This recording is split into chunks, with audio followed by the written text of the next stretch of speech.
주님 전에 오신 성도 여러분, 진심으로 환영하면서 축복합니다. 우리 주님의 평강이 여러분과 함께하기를 축원합니다. 이제 하나님 앞에 예배드리겠습니다. 사도신경으로 신앙 고백하시겠습니다. 나는 전능하신 아버지 하나님 천지의 창조주를 믿습니다. 나는 그의 유일하신 아들 우리 주 예수 그리스도를 믿습니다.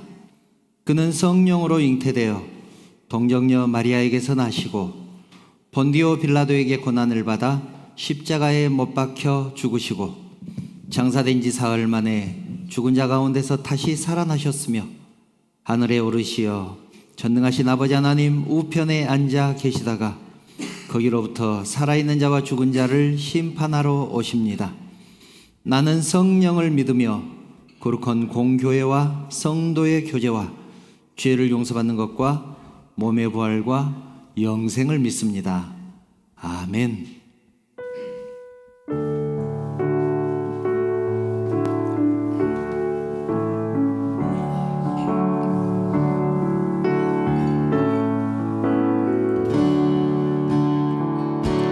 참 아름다워라 주님의 세계는 저솔로 보내고보다 더 고운 백합화 주 찬송하는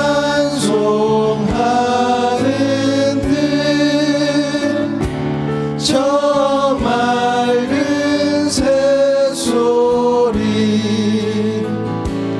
내 아버지의 지으신 그 솜씨 깊도다.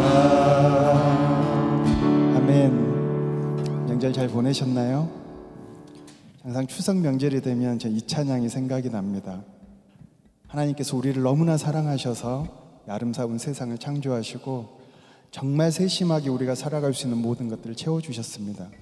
주님의 그 사랑과 은혜를 생각하면서 다시 한번 이 찬양을 하나님께 올려드렸으면 좋겠습니다.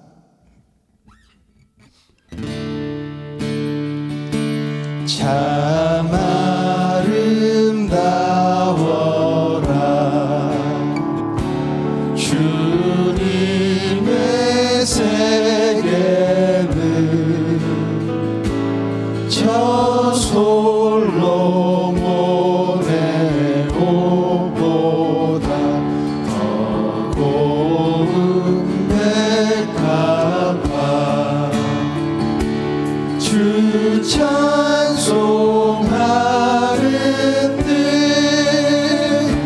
듯저 맑은 새소리 내 아버지의 지으신 그 솜씨 깊도다.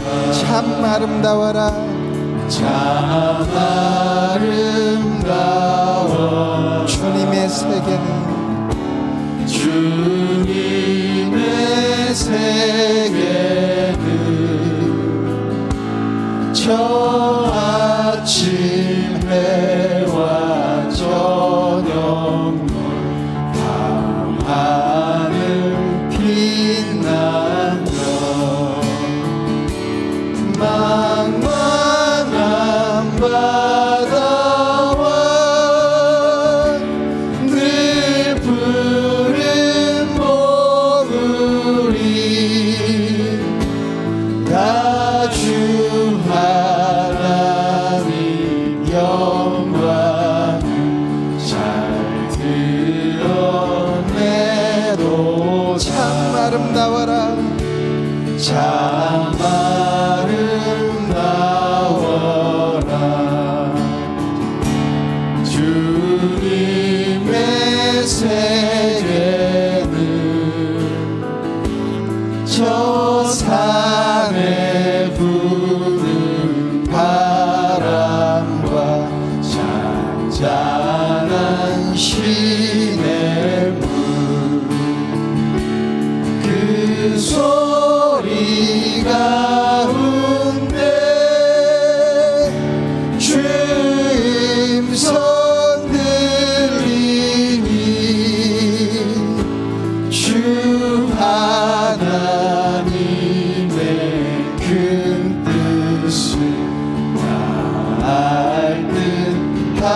나도 주 찬송하는 듯 주 찬송하는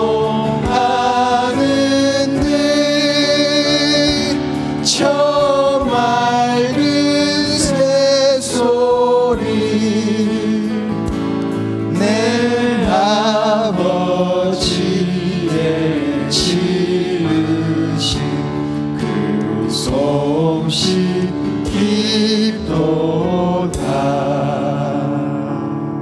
아멘. 이 선하신 주님을 즐거운 마음으로 박수치며 찬양하시겠습니다.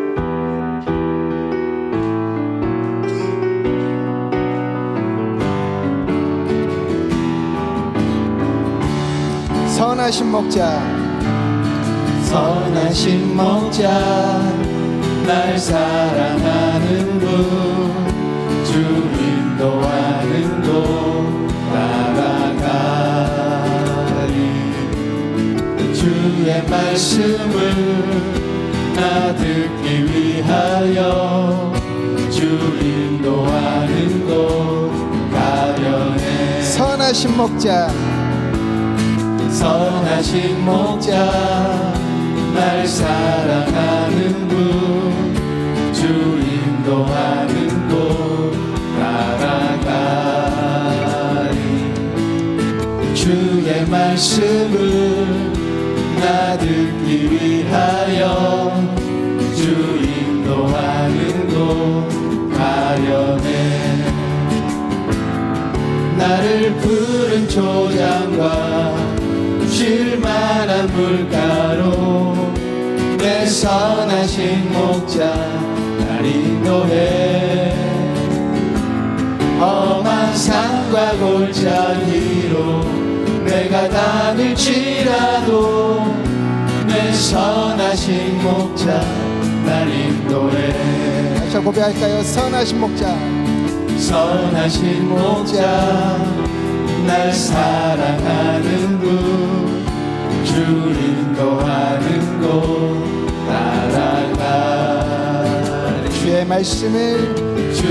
말씀을 나 듣기 위하여 주 인도하는 곳 가려. 한 번 더 고백할까요? 선하신 목자 선하신 목자 날 사랑하는 분 주 인도하는 곳 따라가리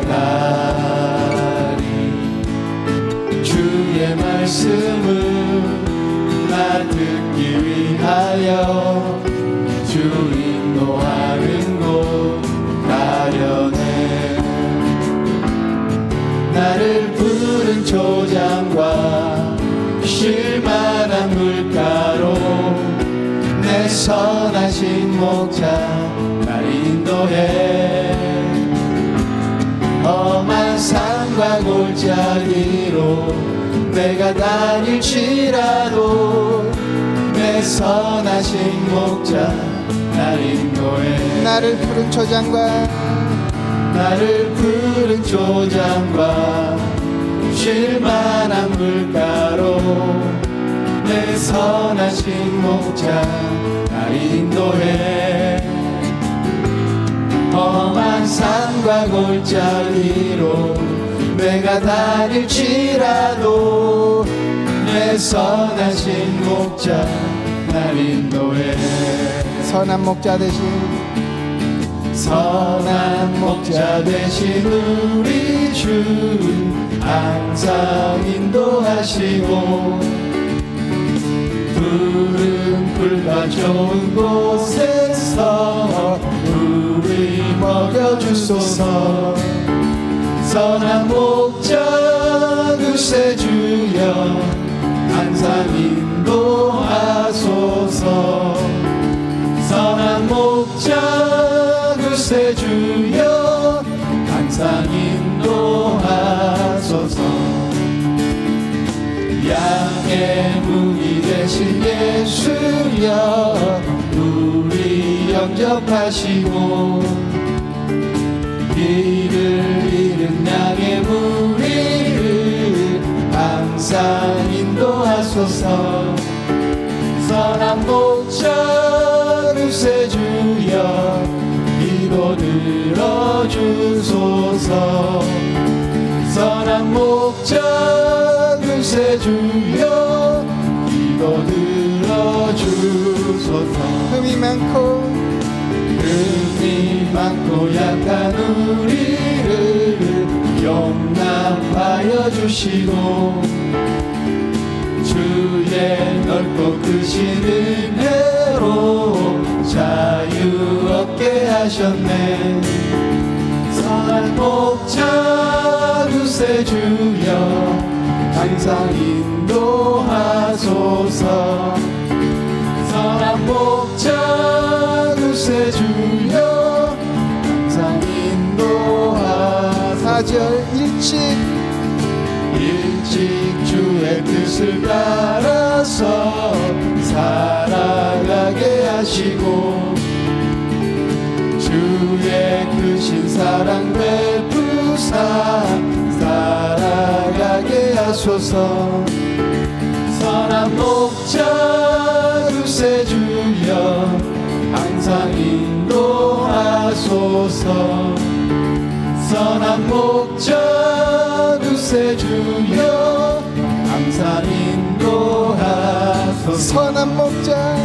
선한 목자 두세 주여 항상 인도하소서. 선한 목자 두세 주여 항상 인도하소서. 선한 목자 두세 주여 선한 목자 두세 주여 항상 인도하소서. 선한 목자 두세 주여 항상 인도하소서. 선하신 우리 주님께 영광의 박수 올려드립니다. 할렐루야. 주님 감사합니다. 주님 찬양합니다.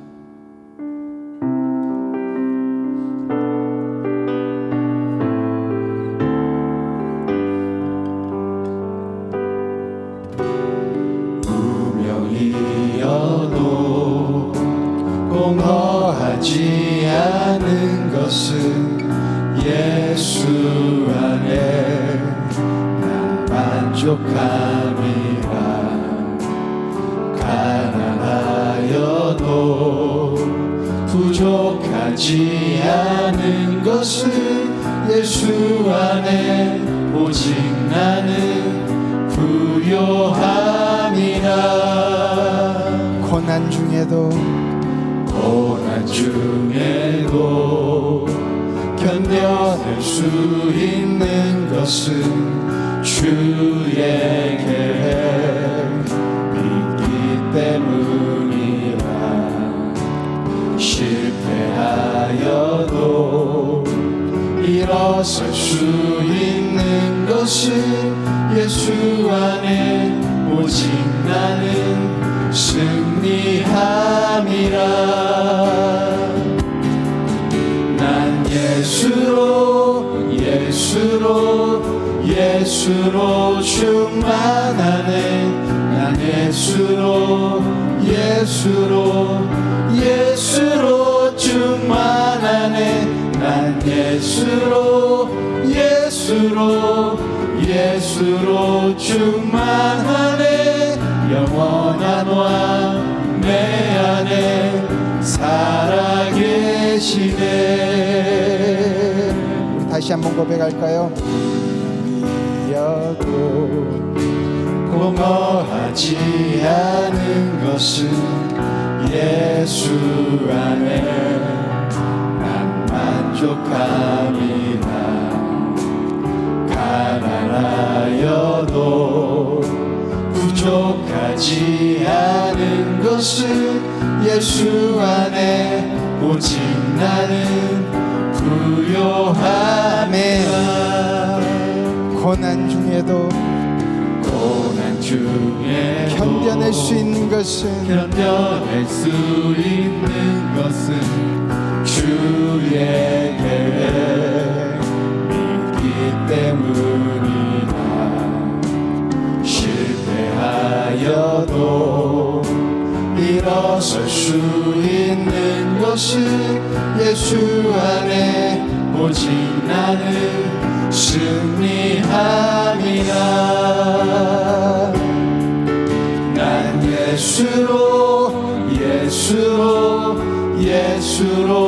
충만하네. 난 예수로 충만하네. 난 예수로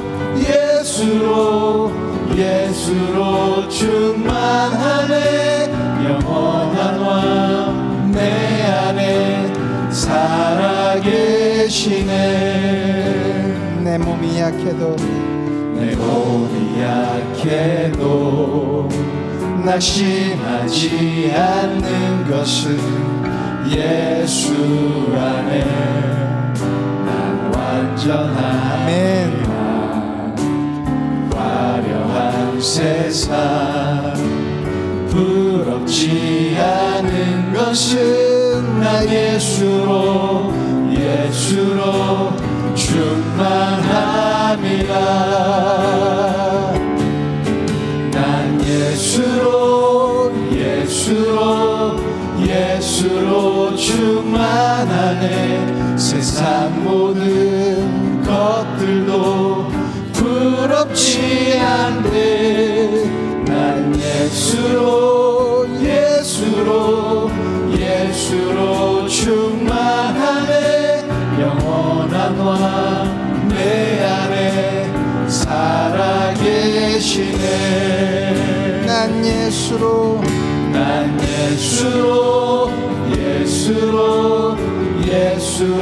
충만하네. 세상 모든 풍파도 두렵지 않네.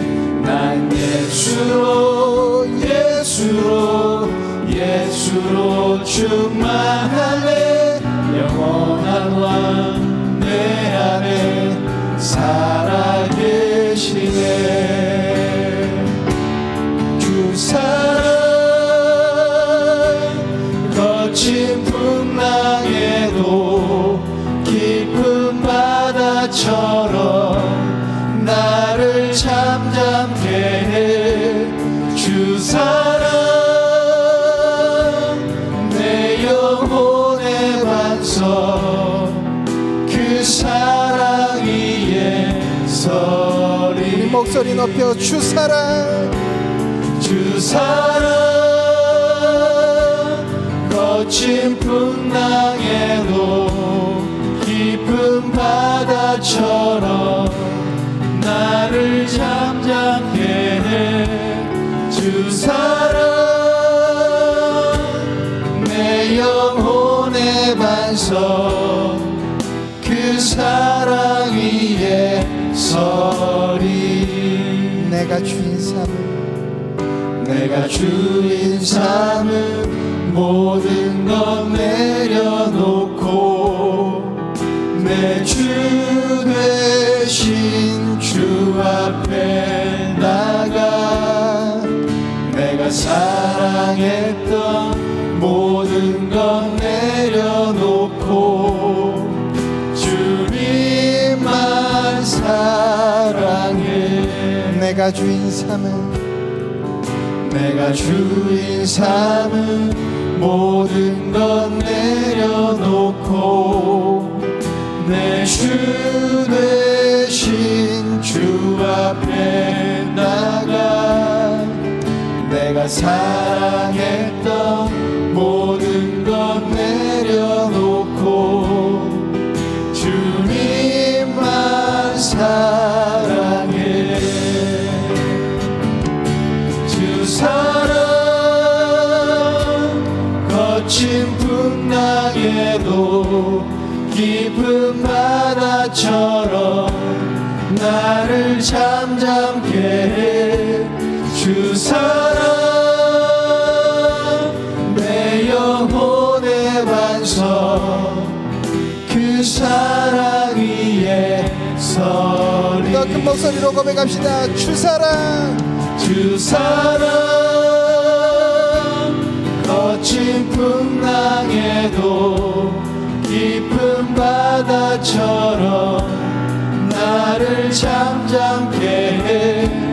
주 사랑 내 영혼의 반석 그 사랑 위에 서. 우리 한 번 더 고백합시다. 고백합시다. 주 사랑, 주 사랑 거친 풍랑에도 깊은 바다처럼 나를 잠잠케 해. 주 사랑 내 영혼의 반석, 그 사랑 위에 서리. 주님 앞에 기도로 나아가십시다. 또 새로운 달 10월이 밝았습니다. 9월에 부끄러웠던 나의 모습을 모두 다 내려놓고 새로 시작되는 이 10월은 예수 그리스도로 인해 충만하길 원합니다.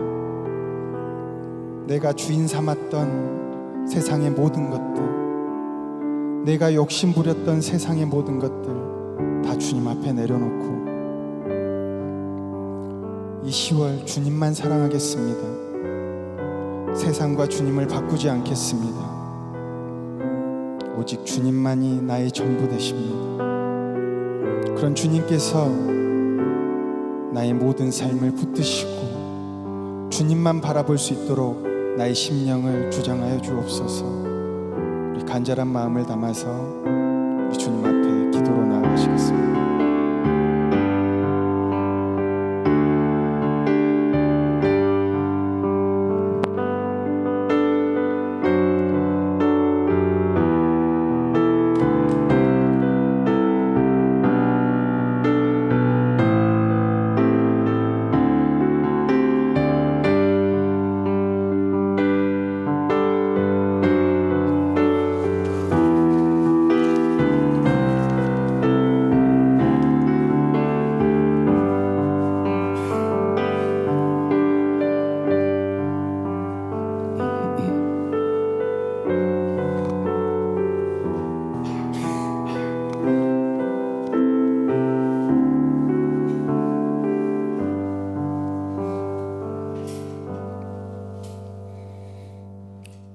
거룩하신 하나님, 모든 영광과 찬양과 존귀를 받으시옵소서. 창세되기 전에 저희들을 택하시고 부르셔서 천사도 흠모하는 하나님의 자녀로 삼아주시니 감사를 드립니다. 벌레만도 못한 저희들 예수 그리스도의 십자가의 은혜로 구원하여 주시고 너는 거룩하다, 너는 내 것이다 말씀하셨습니다. 진심으로 감사를 드립니다. 저희들 하나님의 자녀로서 오직 하나님의 영광을 위해서 살아가게 하여 주시옵소서. 이 시간 저희들을 주님 전에 불러주셨습니다. 여러 가지 형편과 처지를 뒤로 하고 주님 전에 나온 사랑하는 성도들을 축복하여 주시고 저희들이 드리는 예배를 받아 주시옵소서. 자비로우신 하나님, 세상 사람들은 복을 찾아 들로 산으로 다니면서 우상을 섬기고 헛된 것들에게 소원을 빌지만 우리는 하나님만 섬기게 하시니 감사합니다.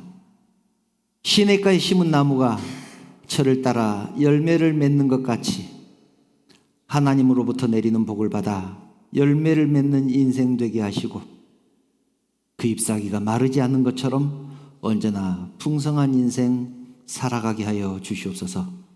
그래서 주님 한 분만으로 만족하는, 주님 한 분만으로 만족하는 그런 인생 되게 하여 주시옵소서. 이 시간 하나님의 말씀을 듣습니다.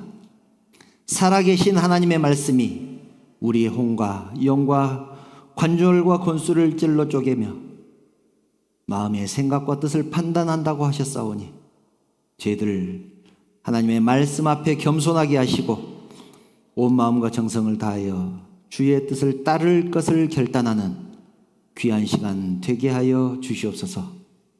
성령께서 예배를 온전히 주관하여 주실 줄 믿사오며 살아계신 예수 그리스도의 이름으로 기도드리옵나이다. 아멘.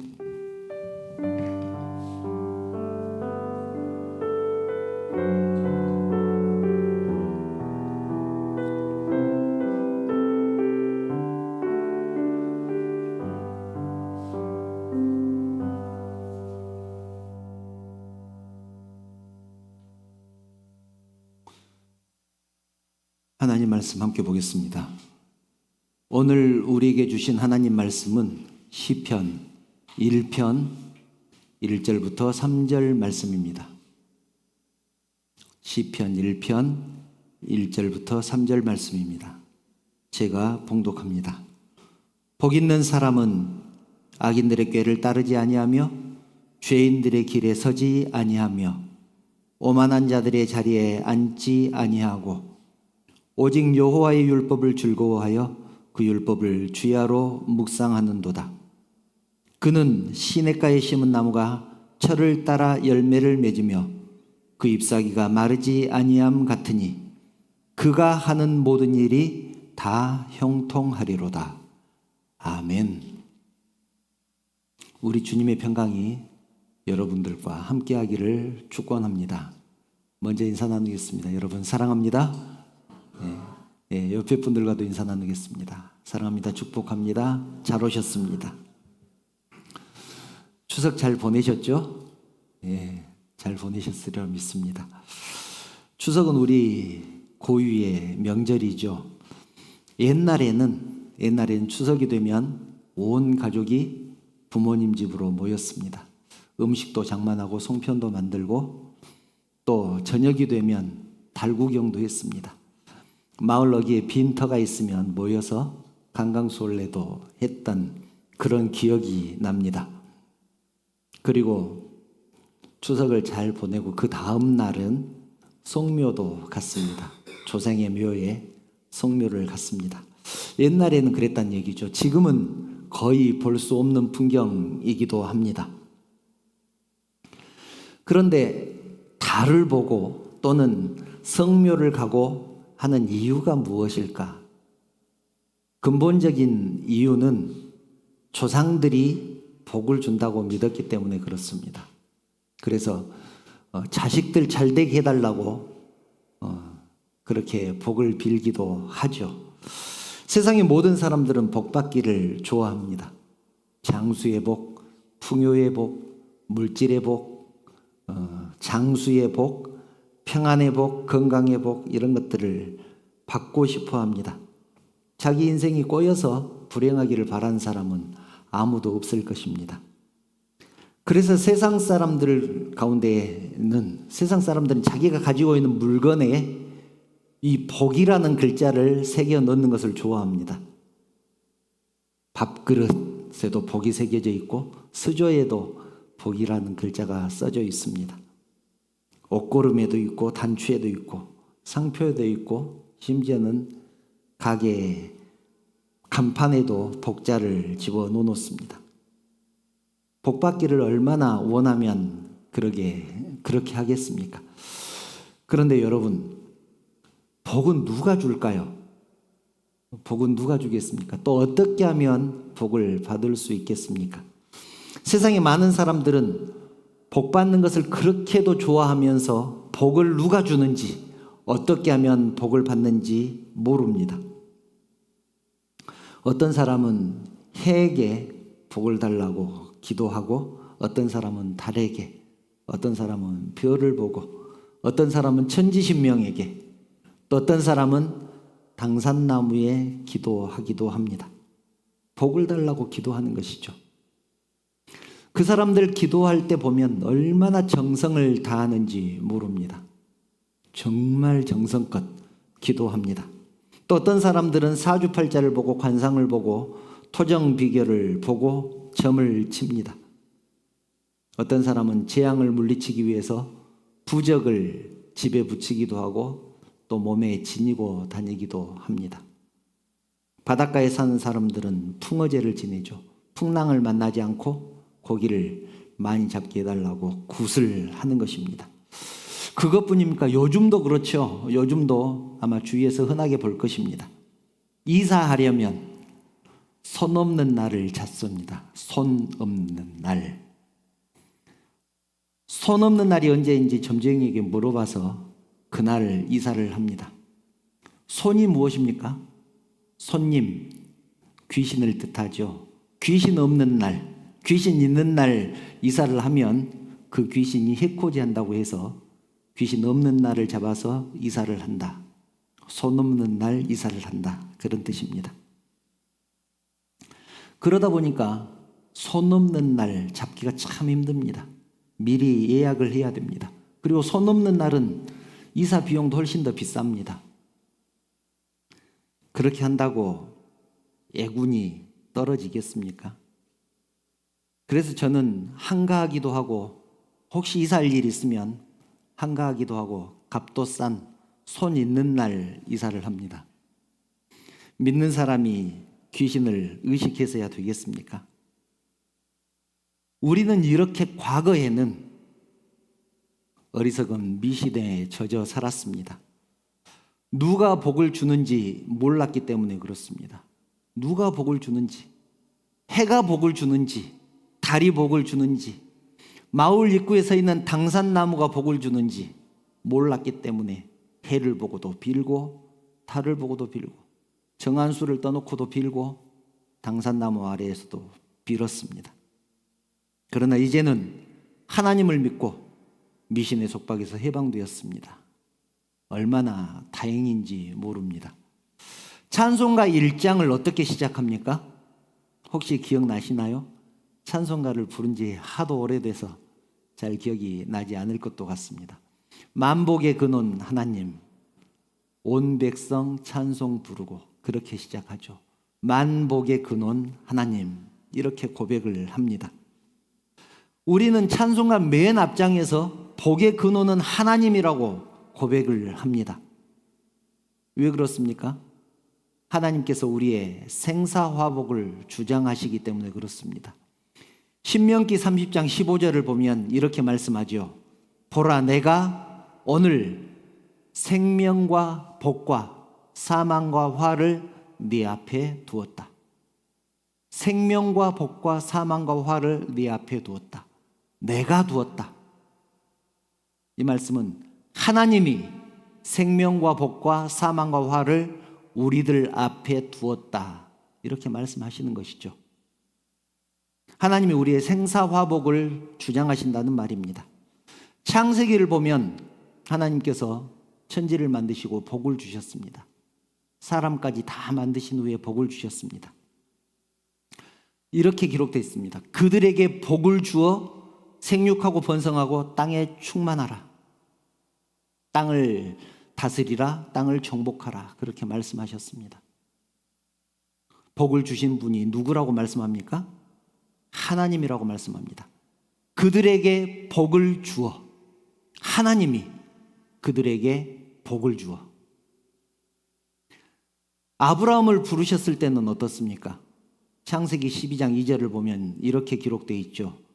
내가 너로 큰 민족을 이루고 네게 복을 주어. 너로 큰 민족을 이루고 네게 복을 주어. 누가? 내가. 하나님이 큰 민족을 이루고 아브라함에게 복을 주어. 아무리 부자가 되고 싶어도 하나님이 복을 주지 않으면 부자가 될 수 없습니다. 아무리 건강해지고 싶어도, 아무리 유명해지고 싶어도 하나님이 허락하지 않으면 이룰 수가 없습니다. 물론 이것이 하나님이 주실 복의 전부는 아니라는 사실, 또 하나님은 사람마다 주시는 복이 다 다르다는 사실, 우리는 먼저 그것을 기억해야 합니다. 왜 나는 저 사람처럼 이렇게 허락하지 않으실까? 왜 나는 저 사람처럼 건강하지 않을까? 왜 나는 저 사람처럼 부유하지 않을까? 왜 나는 저 사람처럼 유명하지 않을까? 그렇게 원망하면 안 된다는 것이죠. 그 사람은 그 사람 복이고 나에게 주시는 복은 따로 있다는 사실을 우리는 잊지 않아야 합니다. 그리고 우리는 예배 맨 끝에 축도를 합니다. 축도의 공식적인 이름은 강복선언입니다. 강복선언. 하늘의 복이 내리기를 선언한다. 그래서 강복선언이라고 합니다. 이 강복선언은 고린도후서 13장 13절에 있는 말씀을 그대로 가져다가 축도를 하는 것이죠. 이렇게 되어 있습니다. 예수 그리스도의 은혜와 하나님의 사랑과 성령의 교통하심이 너희 무리에게 있을지어다. 예수님의 은혜, 또 하나님의 사랑, 성령의 인도하심, 이보다 더 큰 복이 어디가 있겠습니까? 이것이 너희에게 있을지어다. 이것이 축도입니다. 그런데 우리는 만복의 근원 하나님 이렇게 찬송하고 또 매주 성부와 성자와 성령의 이름으로 축도를 받으면서도 무엇인가 필요한 것이 있으면 별을 보고 달을 보고 신년이면은 해돋이도 보고 소원을 빕니다. 아직도 이사 갈 때 손 없는 날을 잡으려고 점쟁이한테 찾아갑니다. 언젠가 말씀드렸습니다. 중직자들의 46%, 64%인가 46%인가 한번 말씀드렸었죠. 점쟁이를 찾아간다. 옛날에 점쟁이를 찾아갔었다가 아니라 점쟁이를 찾아간다. 놀라운 일 아닙니까? 그리스도인들의 일반 성도들도 아니고 중직자들의 절반이 점쟁이의 점을 치러 간다. 사주팔자를 보러 간다. 결혼식 하기 위해서, 자녀 결혼시키기 위해서 나를 잡으러 간다. 기가 막히지 않습니까? 하나님을 믿는 것인지 점쟁이를 믿는 것인지 모르겠습니다. 여러분, 장난 삼아서라도 타로점 그런 것 하지 마시기 바랍니다. 하나님이 주시는 축복보다 더 큰 축복 없다는 사실 기억하시기 바랍니다. 오늘 본문은 복 있는 사람에 대해서 말씀합니다. 복 있는 사람. 시편을 시작하면서 복 있는 사람은 이렇게 시작을 합니다. 복 있는 사람은. 이스라엘 사람들도 복 받기를 좋아했던 것 같습니다. 오늘은 복 있는 사람이 어떤 사람인지 본문을 통해서 함께 살펴보려고 합니다. 복 있는 사람은 어떤 사람일까요? 첫 번째로 죄 짓지 않는 사람입니다. 본문 1절을 보면 이렇게 말씀하죠. 복 있는 사람은 악인들의 꾀를 따르지 아니하며 죄인들의 길에 서지 아니하며 오만한 자들의 자리에 앉지 아니하고. 세 종류의 사람이 나옵니다. 악인의 꾀를 따르는 사람, 죄인들의 길에 서는 사람, 오만한 자들의 자리에 앉는 사람. 그러지 않아야 복 있는 사람이다 라고 말씀을 합니다. 그렇다면 이 악인의 꾀를 따른다는 말은 무슨 말일까요? 이것은 생각으로 죄를 짓는 것을 말합니다. 이것이 왜 죄가 될까? 생각으로 죄를 지으면 우리나라 법률상으로는, 형법상으로는 죄가 아니죠. 생각하는 것은 죄가 아닙니다. 그런데 하나님은 이것을 죄다 그렇게 말씀을 합니다. 생각만 해도 죄다. 왜냐하면 악인의 꾀를 따른다는 말은 하나님을 따르지 않는다는 말이기 때문에 그렇습니다. 신앙에는 중립이 없습니다. 하나님을 따르든지 세상을 따르든지, 하나님을 따르든지 사탄을 따르든지 둘 중에 하나입니다. 하나님의 자녀이든지 사탄의 종이든지 둘 중에 하나일 수밖에 없습니다. 사람은 죄를 지은 다음에 자기의 행위를 정당화하기 위해서 핑계를 댑니다. 아담이 그랬죠. 네가 어디 있느냐? 하나님이 물으시니까 하나님이 내게 주신 저 여자가 나에게 이 과실을 먹게 해서 내가 따먹었나이다. 하와에게 물어보니까 저 뱀이 나에게 이 열매를 줘서 먹었습니다. 그렇게 핑계를 댔죠. 이것을 본문은 악인의 꾀라고 말을 합니다. 이것이 죄의 특성입니다. 그 자리를 피하려고 핑계를 대는 것이죠. 잔머리를 쓰는 것입니다. 그렇다면 복 있는 사람은 어떤 사람이라고 말씀합니까? 이 악인의 꾀를 따르지 않는 사람. 악은 그 모양이라도 버리라고 하셨으니 죄 짓는 것은 생각지도 않는 사람. 이런 사람이 복 있는 사람입니다. 그렇다면 죄인의 길에 선다는 말은 어떤 의미가 있을까요? 이것은 행동으로 죄를 범하는 것입니다. 악인의 꾀를 따른 사람은 생각으로 죄를 지었고 죄인의 길에 서는 것은 행동으로 죄를 짓는 것을 말합니다. 점점 발전하는 것이죠. 사람은 처음에는 생각으로만 죄를 짓다가 나중에는 행동으로 죄를 짓게 됩니다. 그래서 혹시라도 나쁜 생각이 들면 거기에서 빨리 벗어나야 합니다. 그렇지 않으면 그 생각이 발전해서 행동으로 드러나기 때문에 그렇습니다. 생각해 보십시오. 우리도 그렇지 않습니까? 누군가와 속상한 일이 있을 때, 누군가에게 서운한 일이 있을 때 그것을 해결하지 않고 잠자리에 들면 밤새 그 생각에서 벗어날 수가 없습니다. 엎치락 뒤치락 밤새 괴롭히죠. 생각에 꼬리를 물고 꼬리에 꼬리를 물고 그것이 점점 커져서 그 생각이 그 사람을 삼켜버립니다. 처음에는 미워하는 마음만 있었는데 그것이 점점 발전해서 나중에는 때리고 싶고 심지어는 죽이고 싶게 되는 것입니다. 그래서 성경은 날이 저물도록 분을 품지 말라 그렇게 말씀하는 것입니다. 그래서 부정적인 말은 하지도 않고 듣지도 않아야 합니다. 속이 상해 있는데 누군가의 서운해 있는데 옆에서 한마디 거들면 정말로 걷잡을 수 없게 됩니다. 어떻게 그럴 수 있어? 너 정말 성질 나겠다. 너 그러고도 가만히 있어? 옆에서 그렇게 한마디라도 거들게 되면 조금 서운하고 말 일을, 조금 화나고 말 일을 그것이 악마의 속삭임이 되어서 분노에 사로잡혀서 헤어나올 수 없게 됩니다. 세상의 모든 사람은 죄 지을 준비가 되어 있습니다. 파스칼 얘기할 때 말씀드렸죠. 성령 충만했는데 자고 나니까 그것뿐이었다. 나는 죄 짓기에 충분한 상태로 돌아가 있었다. 파스칼이 고백했다고 우리가 나누었었죠. 세상의 모든 사람은 죄 짓기에 충분할 정도로 준비가 되어 있습니다. 누군가가 건드려만 주면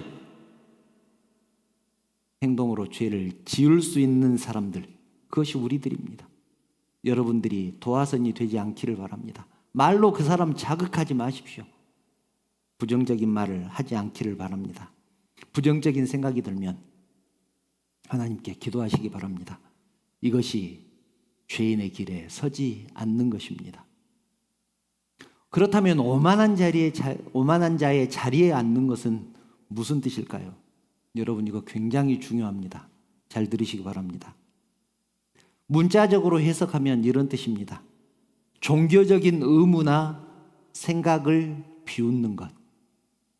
종교적인 의무나 행위를 비웃는 것. 구체적으로 말씀드리면 이런 것입니다. 하나님을 섬기는 것이나 섬기는 행위를 비웃는 것. 이것이 오만한 자들의 자리에 앉는 것입니다. 오만한 사람은 성도들이 교회에 봉사하고 성실하게 예배드리고 이웃을 사랑함으로 자기를 희생하고 섬기고 하는 것들을 비웃을 뿐만 아니라 업신여깁니다. 하나님의 일을 우습게 생각한다는 것이죠. 이것이 오만한 자의 자리에 앉는 것입니다. 우리가 교회 안에서 조심해야 될 것이 이런 것입니다. 예전에 전도하러 가면 지금은 그렇게 말하는 사람 없지만 그런 말 흔하게 들었습니다. 예수를 믿느니 뭐 내 주먹을 믿어라. 그런 말 했다는 얘기 들어보신 적이 있을 겁니다. 예수 믿으려면 내 주먹을 믿어라. 그런 사람은 말할 것도 없고 교회에서 봉사 열심히 하는 사람, 비웃는 사람도 있습니다. 우리가 그렇다는 게 아니라 주위에서 그렇다는 얘기입니다. 야, 돈이 썩어서 교회에 헌금하냐? 시간이 남아 돌아서 교회에 봉사하냐? 그런 말씀 아마 들어보셨을 것입니다. 다 오만한 자의 자리에 앉는 사람들이 하는 말이다는 것이죠. 이것은 죄의 극치를 말합니다. 죄는 점점 발전합니다. 처음에는 악인의 꾀를 따르고 그 다음엔 죄인의 길에 서고 그 다음은 오만한 자의 자리에 앉아서 하나님을 섬기는 것까지 비웃게 되는 것입니다. 처음에는 생각으로 죄를 짓고 그 다음에는 행동으로 죄를 짓고 더 나아가서는 하나님까지 조롱하는 것이죠. 그러나 복 있는 사람은 그렇지 않습니다. 악인의 꾀를 따르지 않고 죄인의 길에 서지도 않고 오만한 자들의 자리에 앉지도 않습니다. 이런 사람은 복 있는 사람이라는 사실을 우리는 잊지 않기를 바랍니다. 복 있는 사람 두 번째는, 첫 번째 1절은 하지 말라는 얘기였고 두 번째는 하라는 얘기입니다. 두 번째는 오직 여호와의 율법을 즐거워하여 그 율법을 주야로 묵상하는도다. 여기서 율법은 토라를 말하는데 넓은 의미로는 하나님의 말씀을 의미합니다. 오직 하나님의 말씀을 즐거워하여 그 말씀을 주야로 묵상하는 사람, 이 사람은 복이 있다, 이렇게 말씀을 합니다. 하나님의 말씀은 진리죠. 왜냐하면 우리의 삶의 틀을 기본적으로 말씀해 주고 있기 때문에 그렇습니다. 그러므로 그 말씀대로 사는 사람은 복이 있는 사람입니다. 시편 19편 10절을 보면 다윗이 이렇게 고백을 합니다. 금, 곧 많은 승금보다 더 사모할 것이며, 여기서 무엇을 사모하라는 말이냐면 하나님의 말씀을 사모하라, 그렇게 말씀을 하는 것이죠. 금보다, 많은 순금보다 더 사모할 것이며, 율법을 즐거워한다는 말은 의무적으로 성경을 읽는다, 의무적으로 하나님의 말씀을 따른다, 계명을 지킨다, 그런 의미가 아닙니다. 의무적으로 하면 그것이 즐겁겠습니까? 기쁘겠습니까? 그러나 마음가짐을 바꾸어서 하나님의 말씀을 대할 때 마음속 깊은 곳에서 감사가 넘친다면, 기쁨이 넘친다면 그 사람은 얼마나 복 있는 사람입니까? 시편 128편 1절을 보면 여호와를 경외하며 그의 길을 걷는 자마다 복이 있도다, 그렇게 말씀합니다. 여호와를 경외하고 그의 길을 걷는 자는 복이 있도다. 이스라엘 백성들이 날마다 성전에 올라가면서 찬송을 했습니다. 이렇게 찬송하면서 갔습니다. 여호와를 경외하며 그의 길을 걷는 자마다 복이 있도다. 특별히 성전에 올라가면서 부르는 노래를 마알로드, 히브리 말로 마알로드라고 합니다. 그 마알로드 중에 이 말이 있습니다. 여호와를 경외하며 그의 길을 걷는 자는 복이 있다. 우리가 하나님의 말씀을 읽고 하나님의 말씀을 들을 수 있는 것 자체가 복이라는 사실을 믿으시기 바랍니다. 왜냐하면 하나님의 말씀은 생명이기 때문에 그렇습니다. 하나님의 말씀은 생명입니다. 주일날 교회에서 듣는 설교, 이것 때문에 산다는 것을 믿으시기 바랍니다. 날마다 보는 한 절 묵상, 그것이 나에게 생명이 된다는 사실을 믿으시기 바랍니다. 엄마가 해준 밥이 비록 유명한 셰프들이 해주는 음식보다는 못한다고 할지라도 엄마가 해주는 밥 때문에 사는 것 아니겠습니까? 교회에서도 마찬가지입니다. 제가 하는 설교가 유튜브에 나오는 유명한 목사님들 설교보다 더 못하겠지요. 그러나 분명한 것은 강단에서 선포되는 이 말씀 때문에 산다는 것, 이것은 분명한 사실입니다. 이것은 제가 해서가 아니라 강단에서 선포되는 말씀이 우리에게 생명이 되고 우리의 영을 구원시키고 우리의 심령을 살린다는 사실을 믿으시기 바랍니다. 선포되는 말씀은 성도들의 심령 속에서 살아 역사하기 때문에 그렇습니다. 그렇기 때문에 하나님의 말씀을 주야로 묵상하고 그 말씀을 즐거워하는 것입니다. 그렇다면 세 번째는, 복 있는 사람이 어떤 축복을 누릴까요? 복 있는 사람은 어떤 복을 받았기 때문에 복 있다고 말씀을 하는 것일까요? 여러분이 생각하는 복은 무엇입니까? 처음에 말씀드렸었죠. 사람마다 생각하는 복이 다를 것입니다. 일반적으로 사람들은 장수하는 것, 돈 버는 것, 건강하는 것, 권세를 얻는 것, 명예를 얻는 것, 이런 것들을 복이라고 생각합니다. 그런데 하나님이 생각하는, 하나님의 말씀하시는 복은 조금 다릅니다. 3절, 본문 3절 함께 읽겠습니다. 시작. 그는 시냇가에 심은 나무가 철을 따라 열매를 맺으며 그 잎사귀가 마르지 아니함 같으니 그가 하는 모든 일이 다 형통하리로다. 아멘.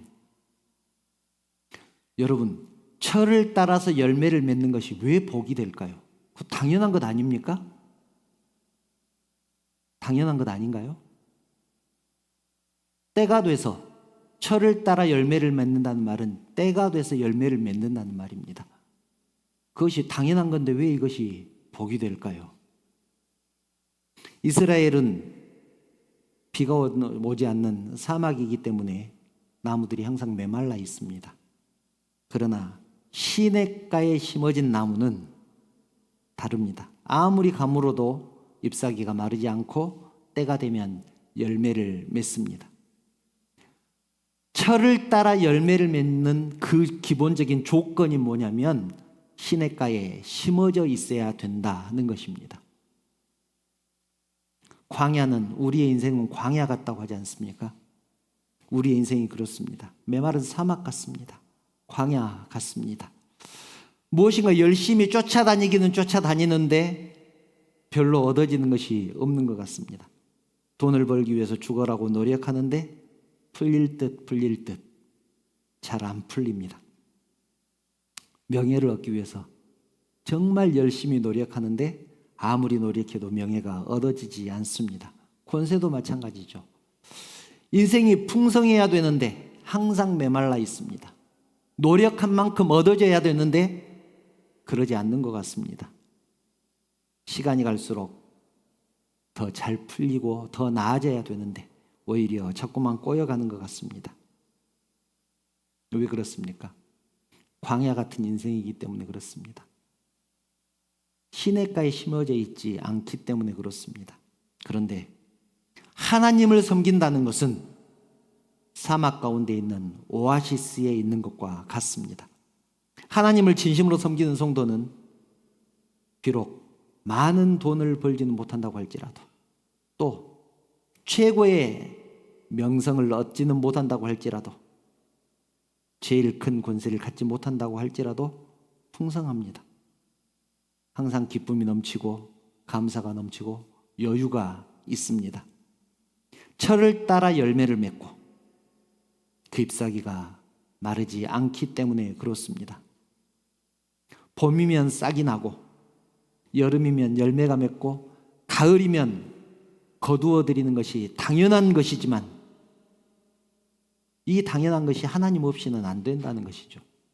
하나님 없이는 안 된다는 것입니다.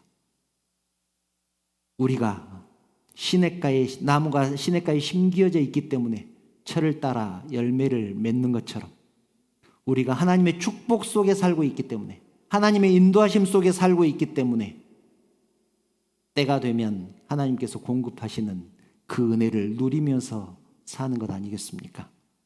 그런 인생이 재미가 있는 인생이고 행복한 인생이 아니겠느냐는 것입니다. 하나님을 섬기는 사람은 필요를 따라서 공급하시는 하나님의 은혜 속에 살아갑니다. 시냇가에 심은 나무는 가뭄에도 잎사귀가 마르지 않고 그처럼 하나님을 섬기는 사람은 언제나 기쁨과 감사가 넘칠 것입니다. 때로는 실패한 것 같고 때로는 어려움에 처한 것 같고 그렇지만 결국 하나님께서 선하게 인도하십니다. 형통케 하십니다. 말씀 한번 찾아볼까요? 고린도후서 6장 10절입니다. 오늘 찬양했었죠. 예수로 충만하다고 찬양했었는데 그 찬양을 하면서 아마 이 말씀으로 만들어지지 않았을까, 이 말씀을 모티브로 만들지 않았을까 생각을 해봤습니다. 이거 함께 읽어볼까요? 시작. 근심하는 자 같으나 항상 기뻐하고 가난한 자 같으나 많은 사람을 부유하게 하고 아무것도 없는 자 같으나 모든 것을 가진 자로다. 아멘. 어떤 사람이 이렇다고 말씀합니까? 하나님 안에 있는 사람, 하나님을 섬기는 사람, 시냇가에 심기어진 나무같이 근심하는 것 같지만 항상 기뻐하고 가난하게 보이는데 많은 사람을 부유하게 하고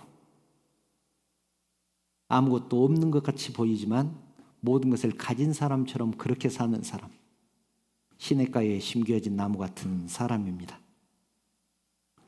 오늘 찬양 가사 참 은혜 많이 됐습니다. 저 몰랐던 찬양이거든요. 근데 너무 은혜가 되는 거예요. 몇 번 울컥울컥해서 참 하나님이 나에게 깊은 은혜를 주시는구나 그런 생각을 했습니다. 복 있는 사람은 겉으로는 실패한 것 같이 그렇게 보이지만, 겉으로는 불행해 보이지만 시냇가에 심은 나무처럼 항상 풍성할 것입니다. 하나님은 당신을 사랑하는 모든 성도에게 반드시 복을 준다는 사실을 믿으시기 바랍니다. 이제 말씀을 정리합니다. 여러분, 복과 은혜는 다릅니다. 복과 은혜는 다릅니다. 은혜는 내가 죄인임에도 불구하고 하나님께서 구원해 주셨다. 이것이 은혜입니다. 그런데 복은 상급입니다. 복은 하나님의 말씀대로 살아가는 성도들에게, 또 살아갈 것을 결단하는 모든 성도들에게 주시는 하나님의 약속입니다. 그 약속은 이렇죠. 악인들의 꾀를 따르면서 죄인의 길에 서고 또 오만한 자들의 자리에 앉아있는 사람들, 또 자기 마음대로 사는 사람들은 그 잎사귀가 마르고 열매도 맺지 못할 것이다. 그러나 하나님의 율법을 즐거워하고 그 율법을 주야로 묵상하는 사람은, 하나님의 말씀을 즐거워하고 그 말씀을 묵상하면서 그 말씀대로 살기를 기뻐하는 사람은 때를 따라서 열매를 맺고 그 잎사귀고 마르지 않을 것이고 형통할 것이다. 이것이 하나님의 약속입니다. 그 약속을 믿으시기 바랍니다. 하나님의 말씀을 가까이 하고 그 말씀대로 살면서 교회를 사랑하고 성도를 사랑함으로 잎사귀가 무성하고 열매가 넘치는 풍성한 인생을 살아가는 저와 여러분들 되시기를 주님의 이름으로 축원합니다. 찬양하신 후에 기도의 자리로 나가겠습니다. 감사 찬송, 오늘은 감사 찬송 한번 해보겠습니다.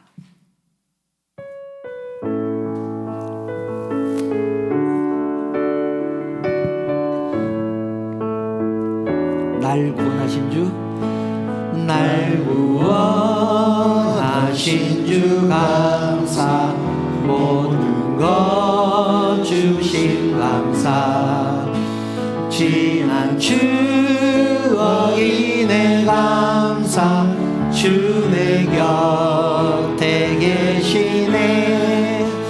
향기로운 봄철의 감사, 외로운 가을날 감사, 사라진 눈물로 감사, 나의 영혼 평안. 응답하신 기도, 응답하신 기도 감사, 거절하신 것 감사, 헤쳐나온 풍랑 감사, 모든 것 채우시네. 아픔과 기쁨도 감사, 절망 중 위로 감사, 증량 못할 은혜 감사, 크신 사랑 감사. 길가의 장미꽃, 길가의 장미꽃 감사, 장미꽃까지 감사, 따스한 가정 희망 주신 것 감사, 기쁨과 슬픔도 감사, 하늘 평안을 감사, 내일의 희망을 감사, 영토록 감사해. 사랑하는 성도 여러분, 우리가 금방 고백했습니다. 2절 가사를 보면 응답하신 기도도 감사하지만 거절하신 것도 감사한다고 그렇게 고백하고 있습니다. 여러분, 우리는 시냇가에 심어진 나무들입니다. 철을 따라서 열매를 맺고 언제나 풍성한 삶을 누릴 수 있는 조건이 갖추어진 사람들입니다. 그런데 자꾸 다른 것에 욕심을 내면서 우리를 스스로를 괴롭히지 않는지 이 시간 돌아보기를 원합니다. 나보다 잘 사는 사람을 보면서 괴로워하고, 나보다 힘센 사람을 보면서 시기하고, 나보다 잘난 사람들을 보면서 질투하지는 않았는지 돌아보기를 원합니다.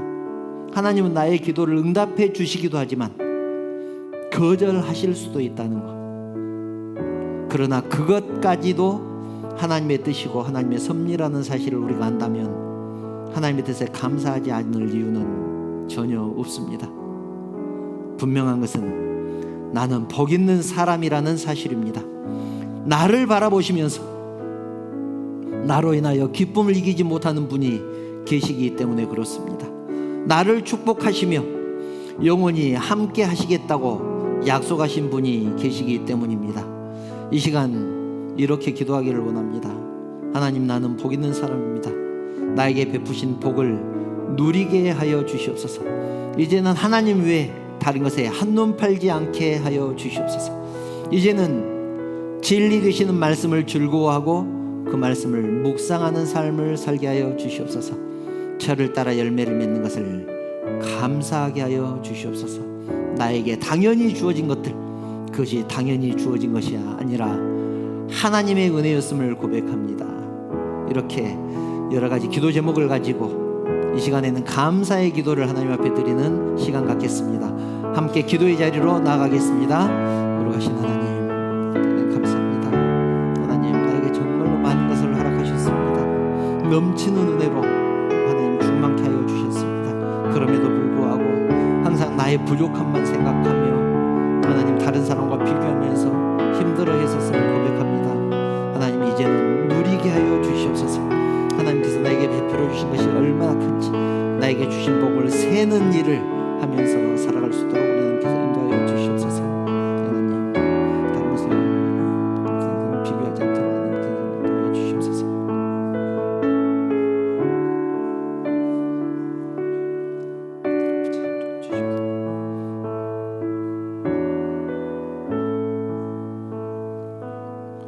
사랑의 하나님, 지금까지의 나의 삶을 돌아봅니다.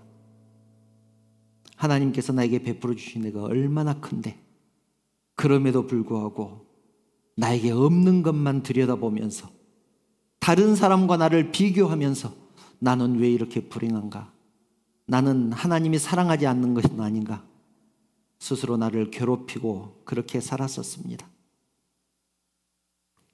나보다 잘난 사람을 보면서 괴로워했고, 나보다 위에 있는 사람을 보면서 시기하고 질투했었습니다. 이제는 멈추게 하여 주시옵소서.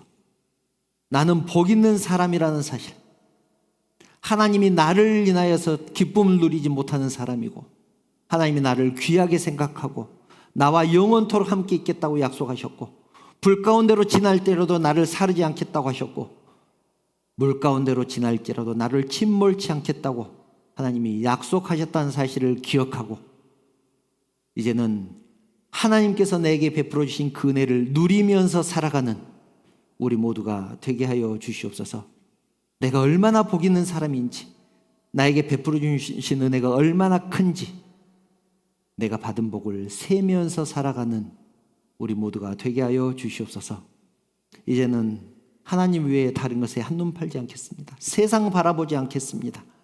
오직 예수님의 십자가만 바라보며 살겠습니다. 이제는 하나님의 말씀을 즐거워하고 그 말씀 붙들고 이 세상 살아가면서 승리하는 승리자의 자리에 있겠습니다. 저를 따라서 열매를 맺게 하시는 하나님께 감사하며 형통케 하시는 하나님의 은혜를 감사하는 우리 모두가 되게 하여 주시옵소서. 하나님, 주님 전에 나올 때 빈손 들고 나오지 않고 주님 것을 구별해서 하나님 앞에 드립니다. 나에게 허락한 이 모든 것, 하나님의 은혜라는 것을 고백하면서 11조를 드립니다. 지난 일주일 지켜주신 은혜에 감사해서 주정헌금을 드립니다.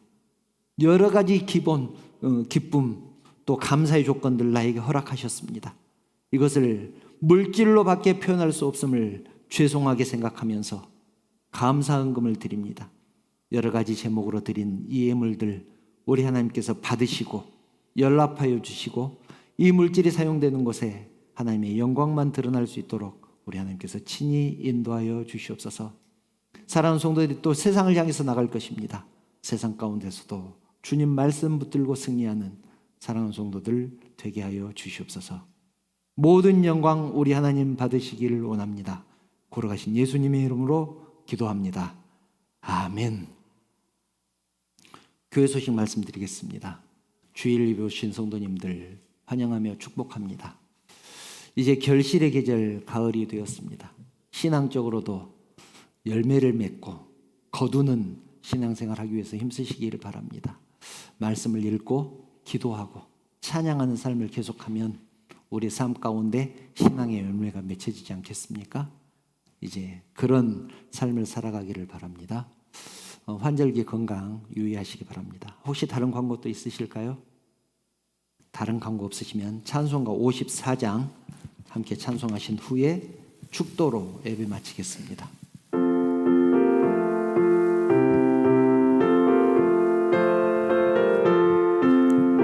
주여 복을 구하오니 주여 복을 구하오니 편히 가게 하시고 사람마다 주 은혜로 이기도록 하시고 광야 같은 세상에서 항상 인도하소서.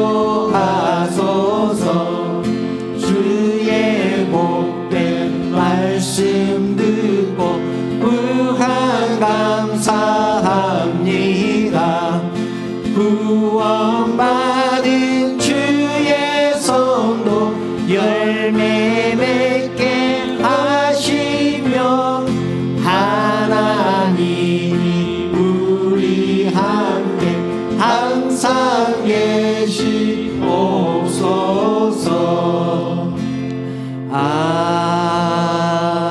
아멘. 우리 주님 예수 그리스도의 은혜와 하나님의 사랑과 성령의 교통하심이 하나님의 말씀을 즐거워하여 항상 그 말씀을 묵상함으로 철을 따라 열매를 맺음으로 형통의 복을 누리기를 소망하는 사랑하는 성도들 머리 위에, 그 가정과 자녀들 위에, 사업과 직장 위에, 우리 언약교회 위에, 이 나라 이 민족 위에 지금부터 영원토록 함께 있을지어다. 아멘.